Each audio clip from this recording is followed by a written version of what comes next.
All right. And hello and welcome to another episode of the Double 18 podcast. I'm your host, Stephen Nagishi, and it's Bears Monday, and we are very, very honored to have a special guest. In addition to my regular guest, Rishab Skiri from the Bears YouTuber channel, DaWindcity Production, we have Brad Spielberger from Pro Football Focus. Brad, welcome to the show. Thank you very much for doing this on Monday night. I know you're excited about watching Monday Night Football a little bit later, so we appreciate your valuable time tonight. Yeah, of course. Thanks so much for having me. Yeah, Jets, Chargers. I thought it was going to be Rodgers, Herbert, but we'll take it. Absolutely. Well, Brad, I know you have kind of become like a go-to person for us Bears fans when it comes to, kind of like becoming a de facto source, especially after when you posted a very cryptic message about an actor playing an airplane, a flight, like a pilot on the movie Airplane, I'm assuming, where he is sweating, which kind of indicated that, a trade is coming, which, eventually turned into Montez Sweat, who ended up signing a 4-year, $98 million contract with the Chicago Bears. And I wanted to know, from how you ended up, becoming where you are today. What is your background? And before we get to the trade information and Sweat stuff, so I apologize. I would like to know from, our audience would like to know how you became where you are and how you ended up becoming, working at Pro Football Focus. Yeah. So grew up in the north suburbs of Chicago. That's why I'm a Bears fan and all those connections there. Went to undergrad and took some sports econ classes, but then ultimately went to law school and got like an actual sports certificate from Tulane, which is, a big sports law program down in New Orleans. Met a lot of people that work in across the league. It's kind of like Mike Tannenbaum, the Jets GM, Dolphins GM. I think it was kind of one of the first like big names to come out of that program. And so there's obviously been a lot of people since then that have been able to, work in leagues and things like that. So during my time there, I met Jason Fitzgerald, who is the guy who runs overthecap.com, which is, of course, the one and only NFL contract website for every single thing you could possibly be looking for, contracts, draft, draft picks, anything to do with the salary cap or contracts you can find there. Him and I did a bunch of work together. I was basically his apprentice, just kind of filing data, but doing more and more, doing research, doing projects, and ultimately PFF, kind of wanted to get into that salary cap and contract space a little bit. They obviously have a ton of data, access to information that a lot of other sites did not have, but didn't really have, anything in the realm of salary cap contracts, stuff like that. So kind of right place, right time, knew some people, and I've been doing projects related to that for PFF for about three and a half years now. So that's the full genesis of it. Why was I posting GIFs of people sweating for a week? I hear some things from time to time. It was having a little bit of fun. I kind of do hate, I felt bad. I was a bit of a hypocrite. I kind of hate when I don't view myself as a reporter or as someone who should be taking all that seriously. But, I hate when you get the eyeball emojis and stuff like that from but anyway, I had a little fun with it, but yeah. Well, at least it turned out to be very, very true. So you can at least take some sort of a credit for, letting us know that at least something was happening. So, don't sell yourself short there, Brad. No, and now we're here, and obviously, getting the extension done, I think is a big deal. Before he plays a single game as a Bear, I did comment on how I do think it's great to kind of get those deals done immediately, maybe even as a part of the trade. And yeah, maybe they ended up paying a little bit more than they would have had they not made the trade unless a deal was done, like a Bradley Chubb, like an AJ Brown, et cetera, other examples. Maybe they did. But I think it's interesting. Yes, you give up a top 40 draft pick, but I think in their eyes, there's no guarantee that he's there in free agency. I think he probably chooses to sign elsewhere, or maybe Washington tags him if they, did lose Chase Young, didn't lose him. So is it a big investment? Yes. Are you paying a premium? Also, yes. But I think it's not as egregious as some people have kind of made it out to be. and he's a foundational piece, and that this defense needs to have. So do you think since the Bears made that move, like Ryan Poles is 100% staying for next year? I think that a lot of Bears fans are kind of split on that. I personally think he is staying. What are your views on like if Ryan Poles is 100% staying for next year, if Kevin Warren would make any sort of move at GM, next season?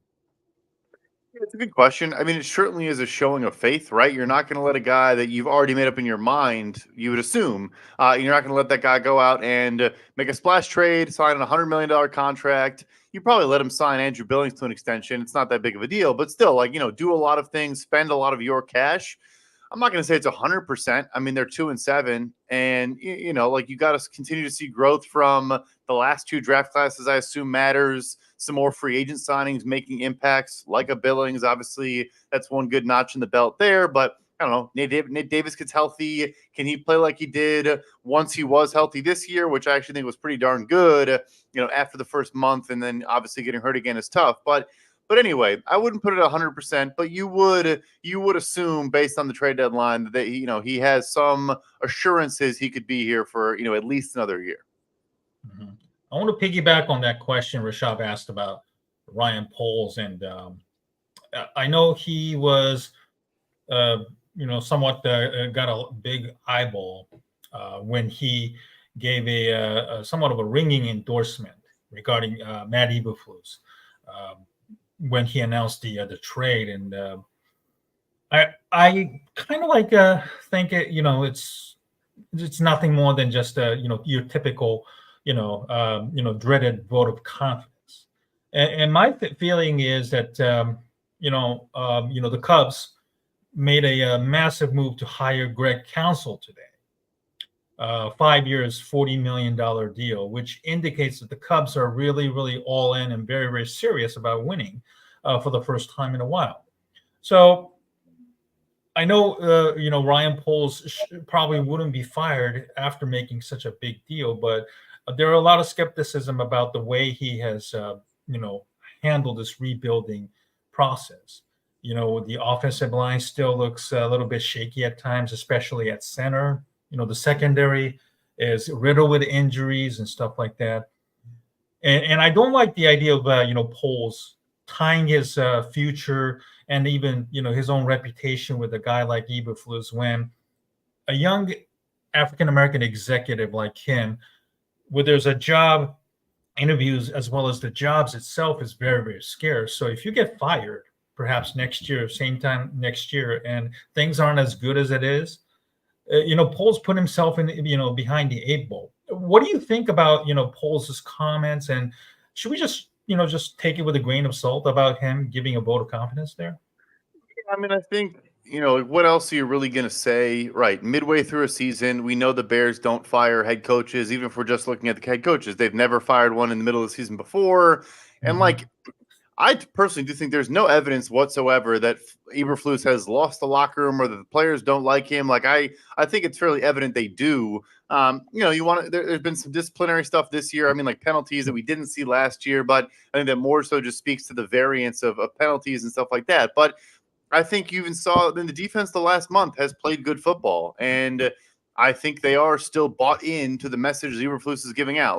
We have Las Vegas where the post-game interviews are comical and guys clearly don't want to be there, clearly hate the coach, et cetera, et cetera. You're not getting that in Chicago. But I think more so than Ryan Poles, I'm not going to say I'd be surprised. I will say it. I'd be kind of surprised. I mean, you're 5-21 right now. And I would say last year, the roster was the worst roster in the NFL. And I said that before the season. And a lot of Bears fans were mad at me, and I think it was fairly obvious. But I'm not trying to pat myself on the back. They weren't good, and I think they knew it as much as anyone. But this year, you gotta see some growth. And so if they're picking top 5 again, I would imagine that maybe Ryan Poles gets to hire his own coach, or Kevin Warren starts over with both positions. But yeah, long answer short. Why would you not throw your support and confidence behind that guy? There's no reason to not to do that right now. Right. You mentioned Kevin Warren. Have you ever come across or worked with Kevin Warren? I know your profile says you were an intern with the Vikings. He was the president of the team at that time. So, yes, got got to present to him a couple times. I'm probably not supposed to Nice. say everything, but yeah, like he was a big reason why the legal internship program happened with the Vikings. I think he started Oh. it. I think he's the reason Mhm. why it began.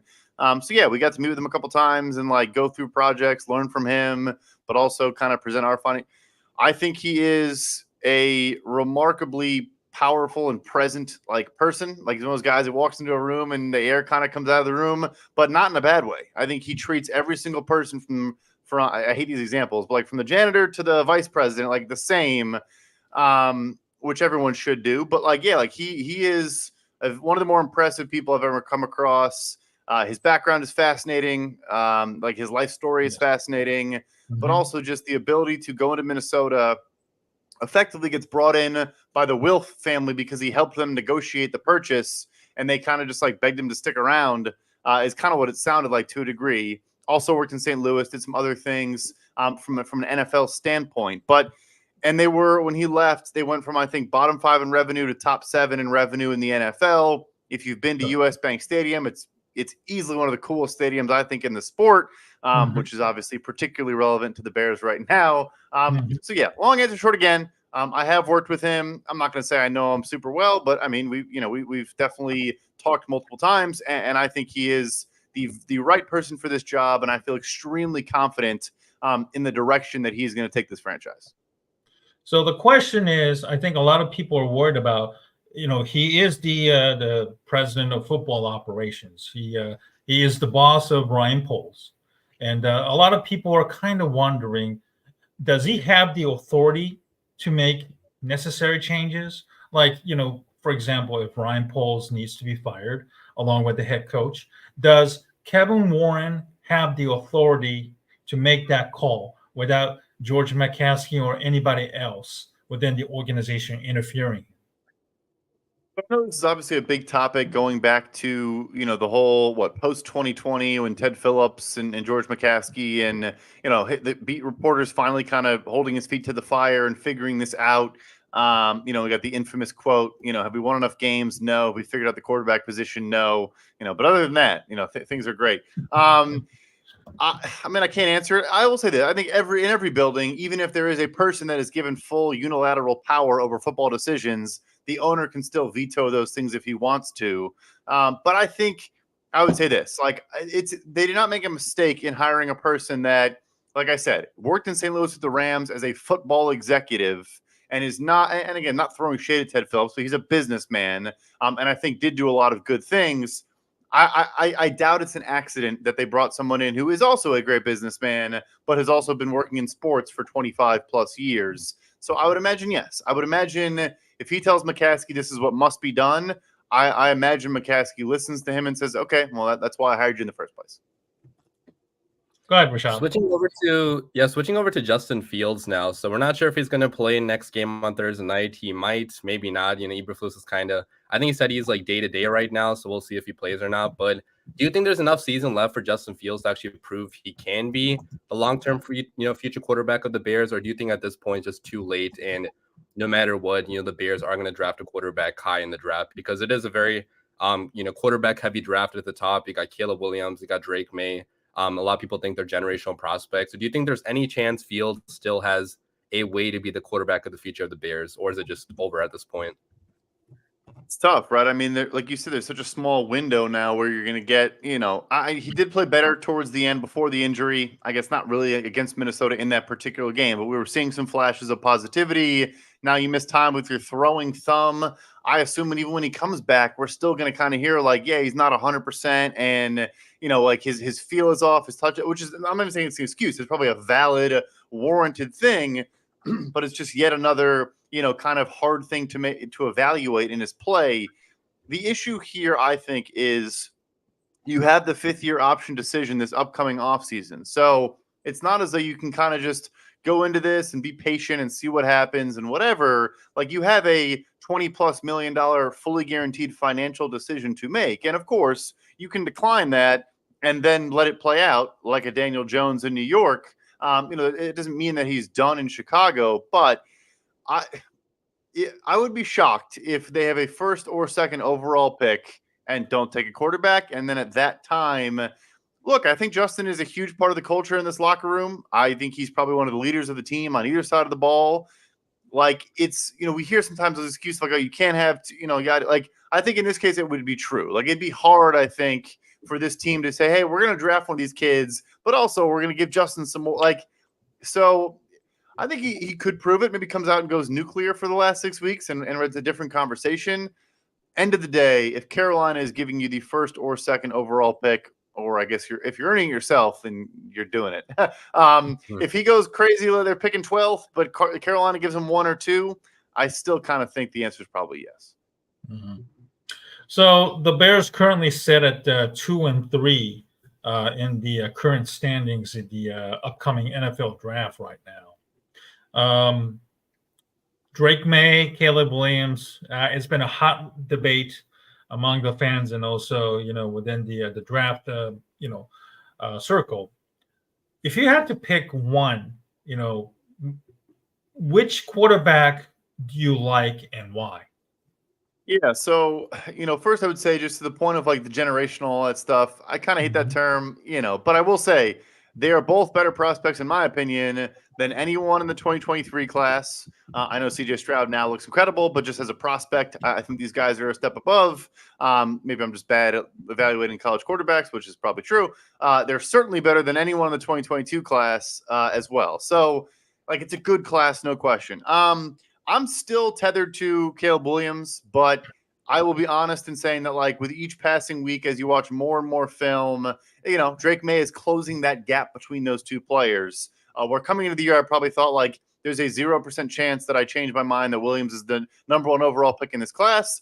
I now think it is feasible. I think he is, tools wise off the charts. I think he can win quick game and can, process quickly and win quickly.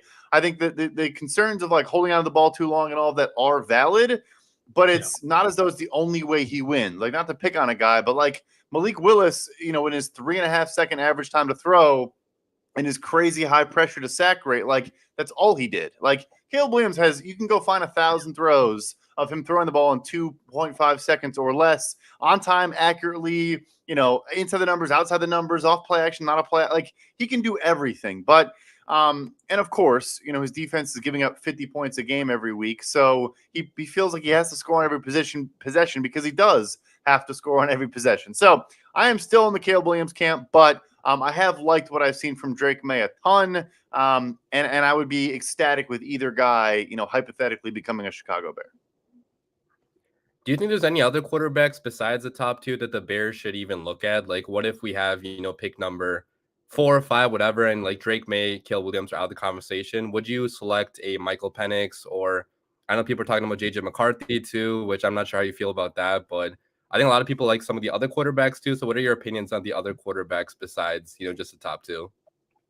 Yeah, the only one for me, and I think it is beautiful that we'll get a great window into what it could look, or like what matters most is playing these high leverage games against good opponents, is JJ McCarthy at Michigan. And we're getting to see him play against a Penn State and Ohio State, 2 defenses that are probably top 10 defenses in the country. I know Penn State's kind of fallen off now, but the talent, I mean, they're going to have half that defense is going to be first round picks at some point. So if he plays very, very well in those 2 games, he has all the tools in the world. I want to continue to see more touch throws from him. Like, is he just kind of throws a lot of darts? Like, can he mix in, like, for example, going to a CJ Stroud, the ball to Tank Dell yesterday, the touchdown pass, on the right side in the corner, like layering throws over defenders, taking speed off, like different arm angles, et cetera, et cetera, et cetera. It's kind of my last question with a JJ versus a May and a Caleb, where I think you've kind of seen everything.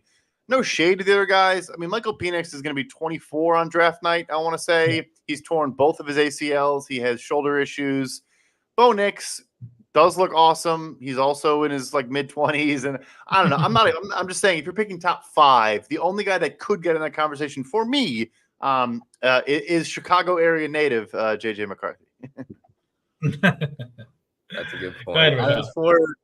Yeah, I was going to ask about like the other prospects too. So besides the quarterbacks, there's also a lot of other, high level talent at the top. You got Brock Bowers, really good tight end prospect. You got Marvin Harrison Jr., who everybody is in love with right now, obviously. So if the Bears do have a top 5 pick, or we'll say like a top 10 pick, what other guys are you looking at specifically for the Chicago Bears where you would like love to have them? as being a Bear? Yeah. So I would first say this ties into my opinion on the Montez Sweat move. There is not a first round edge, at least where I think they're going to be picking. Like, I wouldn't be surprised if an edge rusher does not go top 10. And I think that probably was factoring into their thinking, in making that trade, as they said, yeah, there's not a guy there and we want a guy. So I'm looking at wide receiver. I understand people are going to fall in love with Olu Fashanu at Penn State and Joe Alt at Notre Dame, the tackles. They are exceptional prospects. They're both going to be, I think, blue chip talents. I'm a Braxton Jones believer, and I think we've seen a lot of good from Darnell Wright. So, maybe is Braxton a swing ultimately or whatever? Yeah, maybe. But I'm willing to find out. For me, Marvin Harrison Jr., of course, is obviously – he might actually deserve the generational tag in terms of what level of prospect he is. But Keon Coleman at Florida State, Romeo Dunze at Washington, and Malik Neighbors at LSU, all, in my opinion, are worthy of top 10 draft picks. One of those four players is where I would go. Pair that guy with DJ Moore. Try to have one of the best 1-2 punches at wide receiver in the entire NFL for your new quarterback, and off to the races we go. Mm-hmm. So even if the Bears do add, talent, regardless of whether they pick, whether they stay, move down, get more picks, maybe recover the second round pick that they got from, they gave it away for, Montez Sweat. Certainly right now, we've been discussing about Ryan Poles, Kevin Warren, and of course we have to discuss the Matt Eberflus, coaching situation. It's pretty much foregone conclusion that, Matt Eberflus doesn't have it as the NFL head coach. So, we probably have to start looking into the future as to the, who the Bears should be looking at as their head coach. And one name that has been mentioned numerous times, and right now and even in the past, is Michigan head coach Jim Harbaugh. And I want to know your honest opinion about Jim Harbaugh. Should the Bears go after him, give him whatever he needs? And what are the pros and cons of getting Jim Harbaugh? So look, I first of all, I could care less about the thing going on right now. I don't care. I'm glad he's cheating. Cheat all you want. That's how you win football games. That's great. That's a positive in my book. And do I think he's a top 15 football coach, regardless of level, maybe in the country? Like, yeah, I probably do. My issues with Jim Harbaugh as it relates to hiring him to be the head coach of a 2024 NFL franchise is, first, he wants to win in the style that he wins, which I just don't think is how you're going to compete for championships in the modern era. He's got to find 350-plus pound offensive linemen that pretty much outside of Michigan football don't exist, and build this entire plane out of his own model, which I think is outdated. The bigger issue for me, really, by a wide margin, is I think he would then come in and say, I need to have significant personnel power and be both the GM and the head coach, which does it work in some places? Yes. I think it is a flawed approach. It is not the best way to actually build a sustainable winner. I think you should delegate. You should have different people focusing on different things. Of course, I want the head coach to be actively involved and maybe even swing an outcome and force a draft pick through every once in a while. Sure.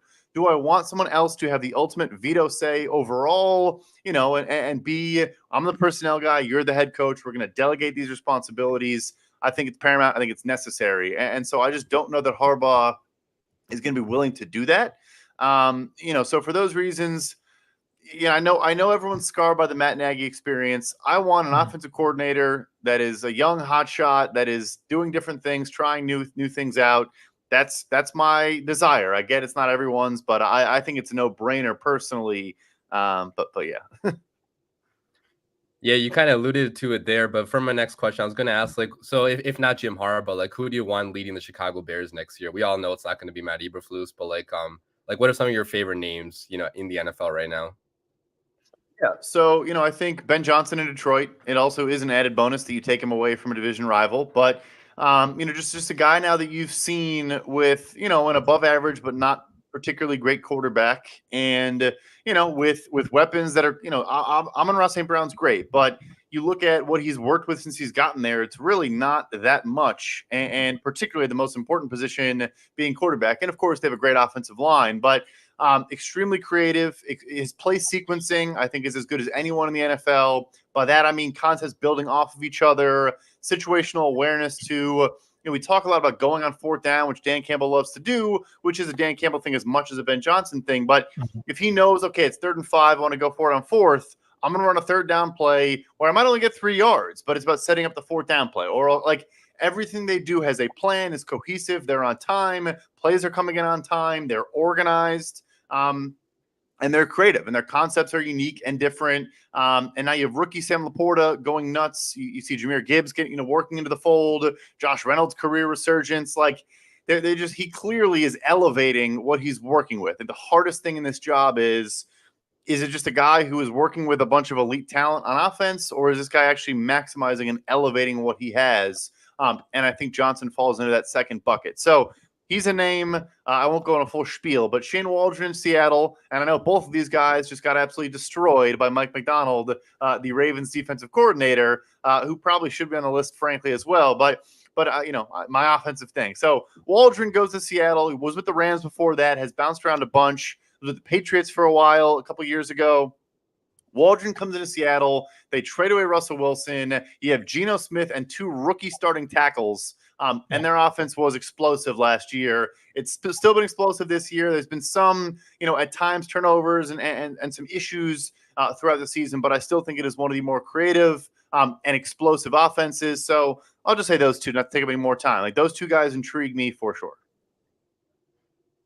Nice. So going to the other side of the ball now. So talking about the defense, I did want to ask you about what do you think about the whole Jalen Johnson situation? Do you think that the Bears have any, do they want to extend Jalen Johnson to a long-term contract? Do you think they can? Are they going to franchise tag him? Like, what's going to be the long-term play with Jalen Johnson right now? Because we know he's seemingly unhappy to not get that deal done. Super interesting. Like, look, is he playing well? I mean, yeah, is it like the highest graded corner at PFF? Obviously, it's just one data point, but I mean, his completion rate allowed and, the traditional stats, they're all looking phenomenal for Jalen Johnson as well.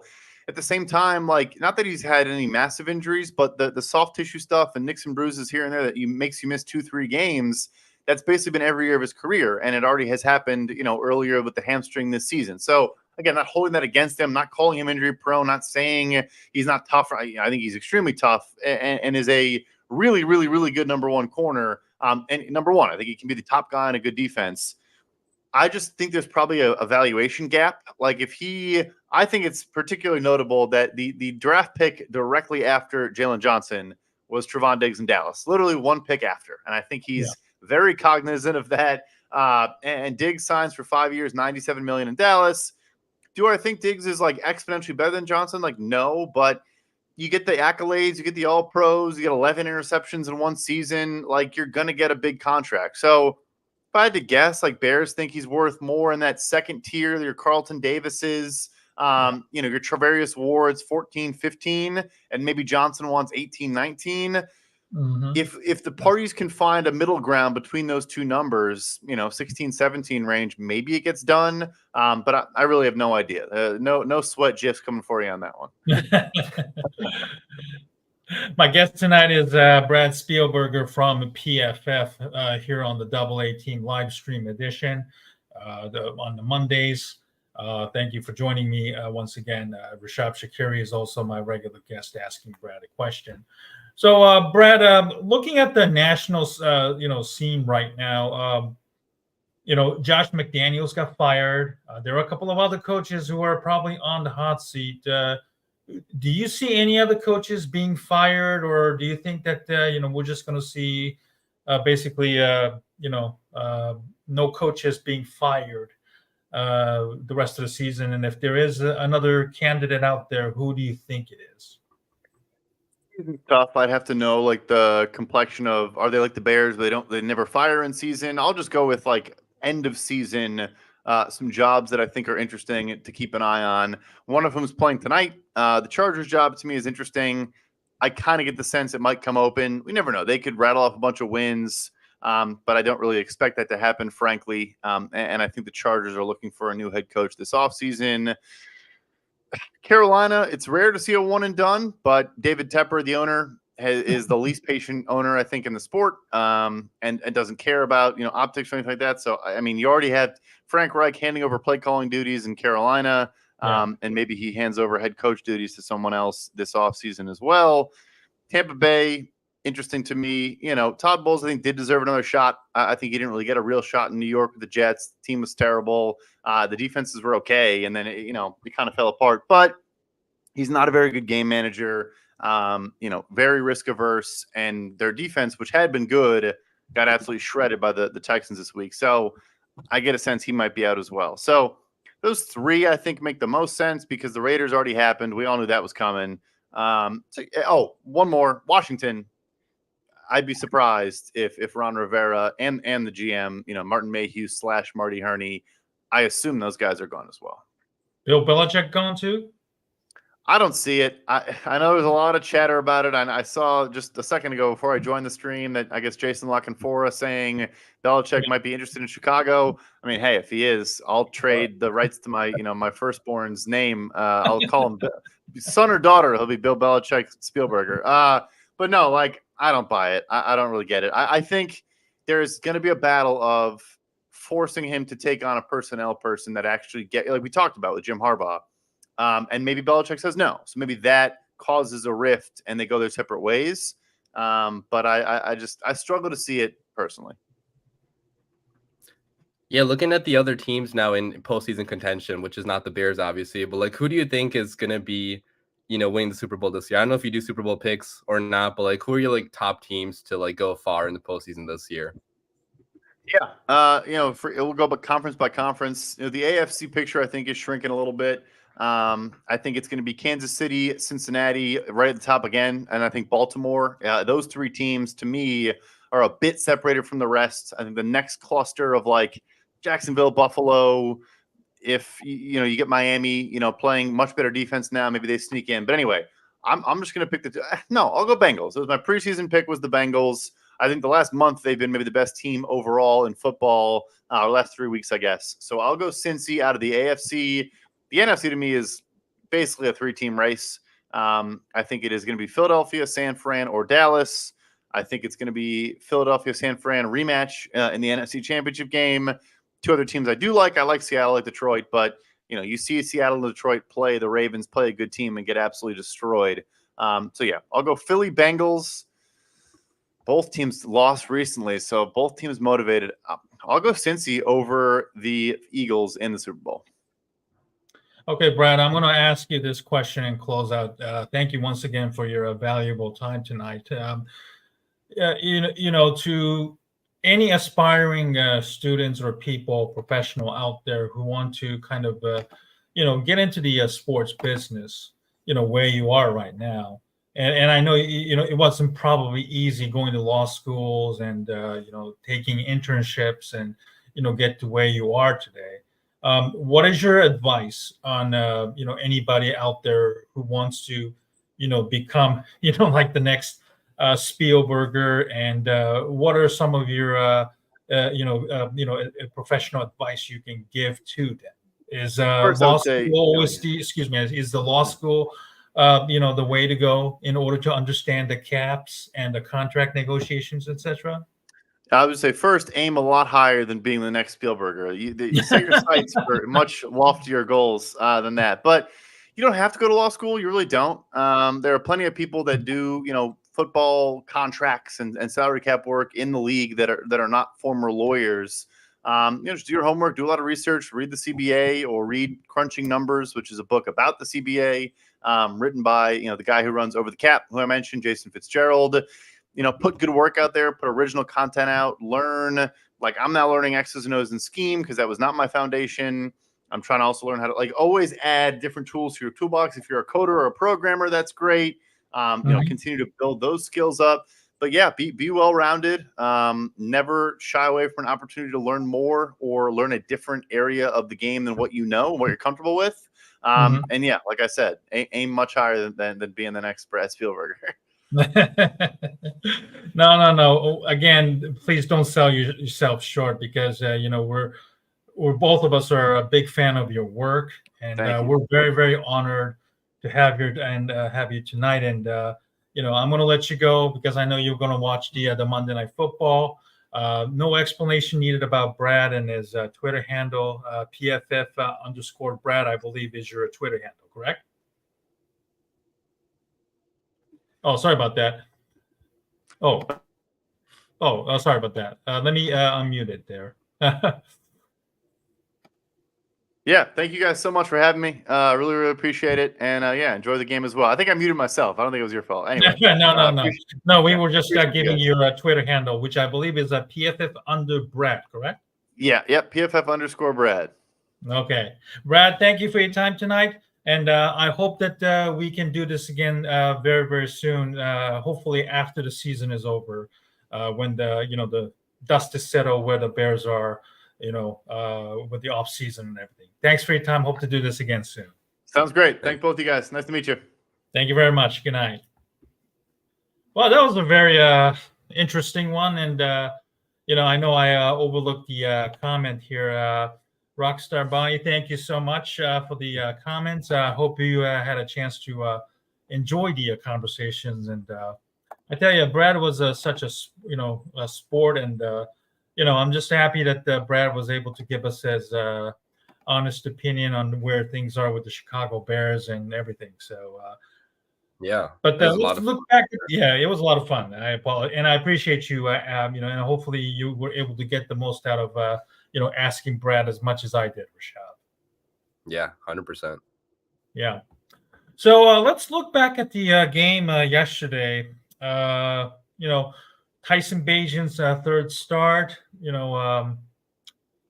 The way he really started was very, very impressive. I was really excited watching the game. 2 touchdowns to Cole Kmet. The first one was an excellent throw where Kmet stretched out and made a catch over Honey Badger, and from that point on, I was thinking, okay, so this is probably going to be his last professional start.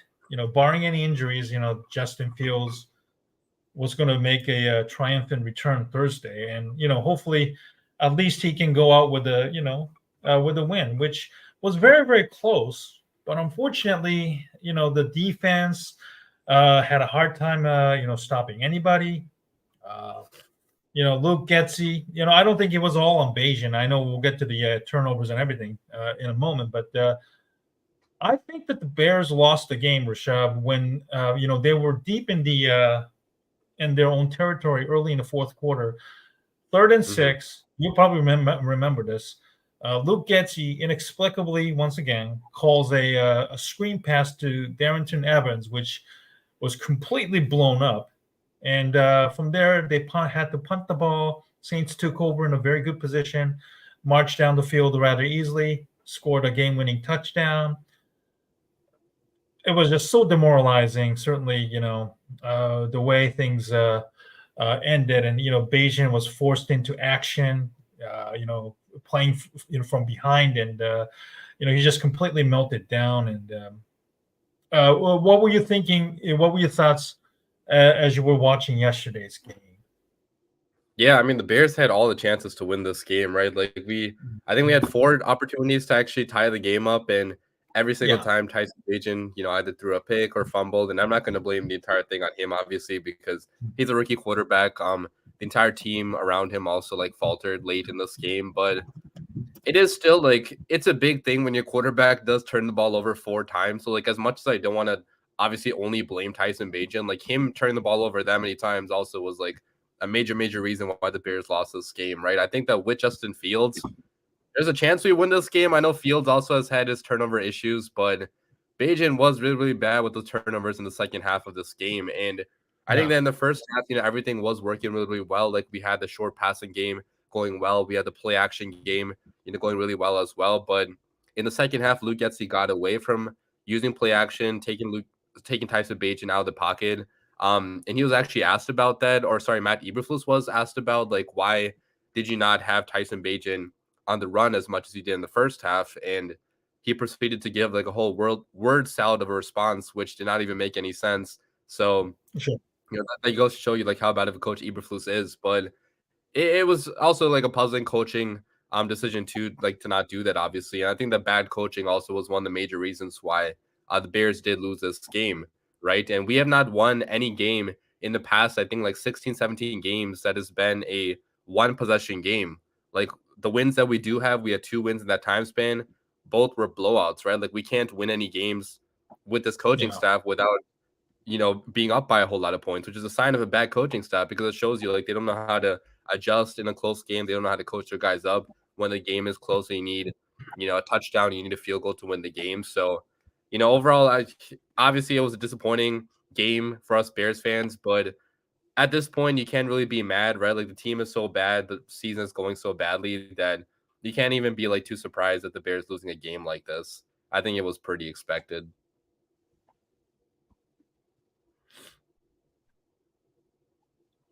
Yeah, they were in the ball game, and you have to give large credit to Bagent for putting up a valiant effort to keep the Bears in the game. They were actually leading; they led it twice in the ball game, but somewhere along the way, once again, as we mentioned, Luke Getsy completely forgot the schemes and whatever that he was running.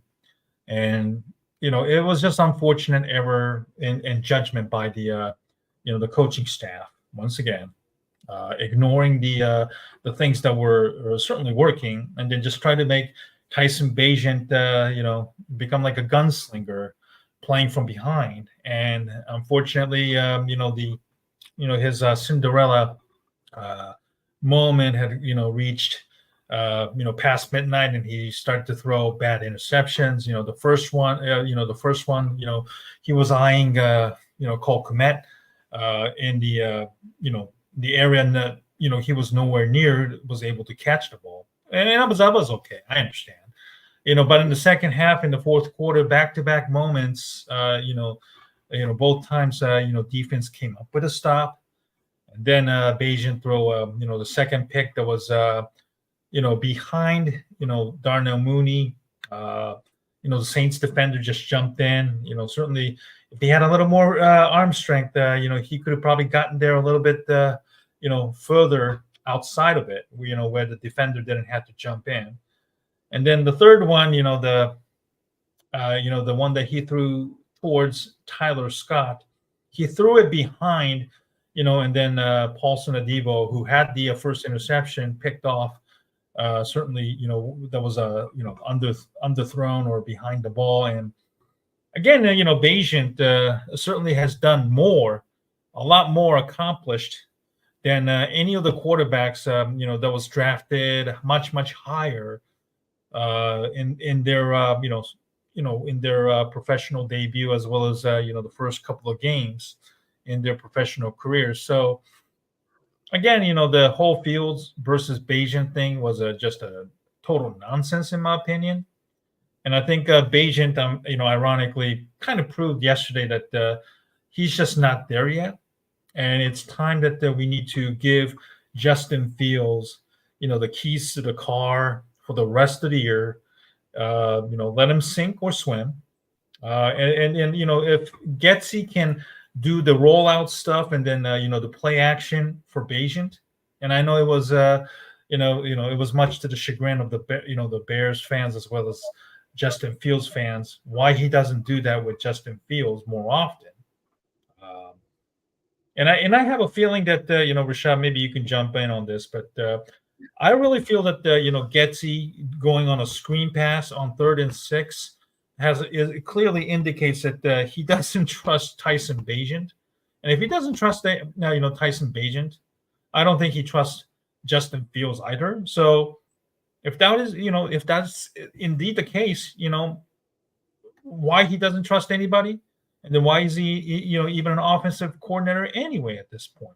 What do you think? What are your thoughts on the the trust issue between Getsy and the quarterbacks, both Bagent and the field, excuse me. Yeah, it's kind of tough to say. I feel like in some ways he trusts Bagent more with this offense, because this offense is kind of tailored to a guy like him, like with the short passing game, with the getting the ball out quickly. So to some extent, I feel like Getsy does feel more comfortable calling plays with a guy like Tyson Bagent. But like you mentioned, like even with Tyson Bagent, do that screen pass on 3rd and 6 and turn out to be a complete disaster, right? So I think what we're seeing here is that Luke Getsy just at this point is just not a good offensive coordinator. Like, we should not have hired this guy in the first place. We hired him just because we thought like whatever happened with the Packers could be replicated here.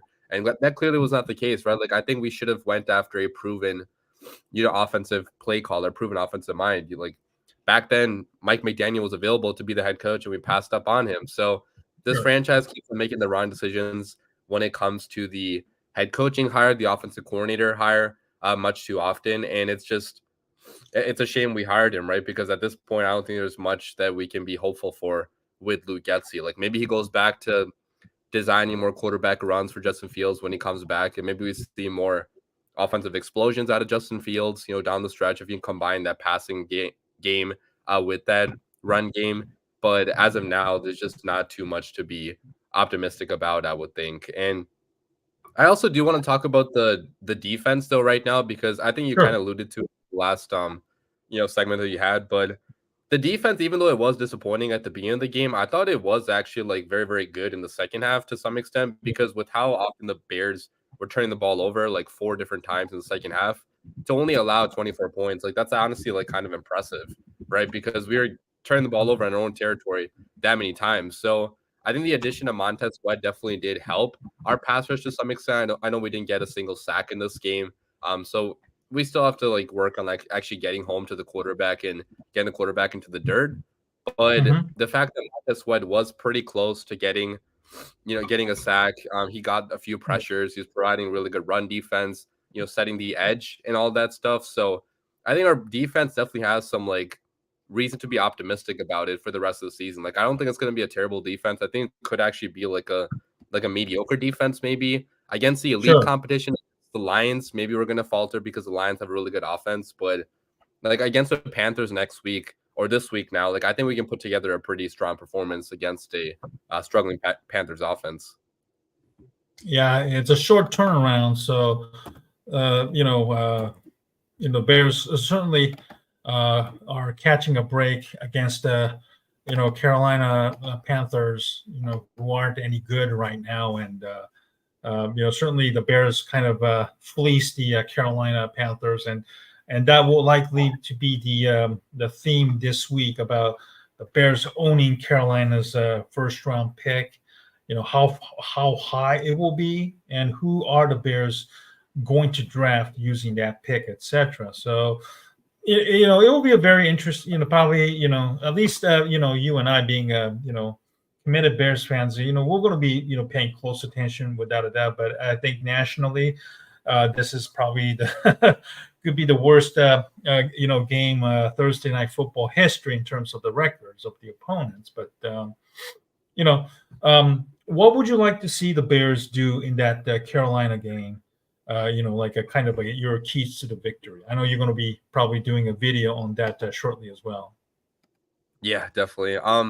Yeah, so definitely like target DJ Moore a lot more. I think that there should be like some, DJ Moore revenge game storyline going on here, because they traded him away, and last game, like honestly, like with Tyson Bagent the last 3 games, he has not been targeting DJ Moore as much as he should have. Like with Justin Fields, DJ Moore was a much bigger part of the game plan. I feel like if Fields made a point of emphasis to actually give the ball his way. So if Fields is the quarterback this Thursday, I think we should give DJ Moore at least 7 8 targets in this game, right? Because he is a dynamic receiver, and every time he gets the ball, he makes good stuff happen, right? So especially going up against the old team, he's going to have some level of wanting revenge there. But we also should run the football a lot too. The Panthers, last time I checked, they don't have a very good run defense, and there's another revenge storyline right there. Like if you want, Deontay Foreman to be RB1 in this game, Carolina Panthers were his former team last year, so that's another guy that could be looking for revenge to some extent to stick it to his old team. So running the ball should be a big point of emphasis. This team is a lot better when we do run the football. And key number 3, I just say to pressure Bryce Young as much as you possibly can, because Bryce Young this year under pressure has not been that good. Last game he threw 2 pick sixes under pressure to the same guy. So if you get some pressure on Bryce Young, maybe we could have an opportunity to get pick six from Jalen Johnson and maybe some other guy, and just get some turnovers going and give some extra possessions to our offense. Yeah, I agree with your all of your points. It's criminal that the DJ Moore hasn't gotten a lot of more touches. He got only one touch in the second half, which is equivalent of the touch that Velus Jones ended up getting. So that's a huge problem. They have to hopefully target him, maybe like you said, 7 or 8 times at least during the game. And it's just, again, it's criminal that despite getting him as a centerpiece of that trade with Carolina, they haven't done enough to feature him. So hopefully, if Justin Fields do return, whether it's the Carolina game or the following week, I'm sure Fields is going to do everything he can to establish connections with DJ Moore early and often, hopefully. You mentioned about the running game, and certainly the Bears have a quite a quartet of the running backs right now. You have Khalil Herbert, who is eligible to come off the IR. I think he's in the 21-day period right now. That's what I saw, which is a good news. Dante Freeman has been a revelation. I know people are angry that he was made inactive the first 4 games of the season. Obviously, he got caught in a numbers game there. Roshan Johnson came back from the concussion protocol. Really ran the ball hard. He's kind of unfortunate that his concussion kind of kicked him behind the depth charge. And you have Darrington Evans, who's more of a guy who can catch the ball out of a backfield type of runner. Not a guy who can carry 10 plus games. So where's your pecking order on the running back right now? Do you have Foreman at number 1, even if Herbert returns, because Herbert's limitation with the catching the ball and blocking? Yeah, I think I would agree. Like Foreman has to be number 1 just because he's the hot hand right now. And I think in the preseason, Eberflus did say that they're going to ride with the hot hand at running back to some extent. I'm not sure if he said that exactly, but he said something similar to that. So I think that with how good Deontay Foreman has been throughout the last 3 games, you kind of have to make him RB1 because we're succeeding with running the ball with him. I think they will share carries though with Khalil Herbert there too. So I don't think Khalil Herbert is going to completely go away from this offense. I think he should still get 5 carries per game, something like that. But I think this might lessen Roshan Johnson's role in this offense to some extent because he might be the odd man out because he is a rookie and maybe not as proven as a Herbert or like a Deontay Foreman are. So but also he does have good pass protection too. Like in pass blocking, Roshan Johnson has been pretty good. So it's honestly it's very tough to say what they're gonna do. I think all the 3 running backs are going to be getting some carries at some points, but Foreman should be RB1. I want to say Herbert could be RB2, and then, probably Roshan Johnson number 3. And at this point, I don't think Darrington Evans is going to have much of a role anymore on this offense, even though he has been pretty good. He has been much better than expected being a practice squad player, but, the other guys should be getting more carries now, I'd say. Sure. We spent quite a time with Brad tonight, and we got into the coaching candidates. Brad mentioned probably a lot of the popular ones that you see on websites. Who do you like as your 2024 Chicago Bears coaching candidate? Yeah, I know Brad was against it kind of, but I still kind of want to see Jim Harbaugh being the head coach just because he is the most proven, head coach that would be available right now. And the Bears have just had so many failed first-time head coaches, Mark Trestman. John Fox was a previous head coach, so that's a bad example. But Matt Nagy, another failed first-time head coach. So, Matt Eberflus right now. So I think at this point, the Bears organization needs some level of stability.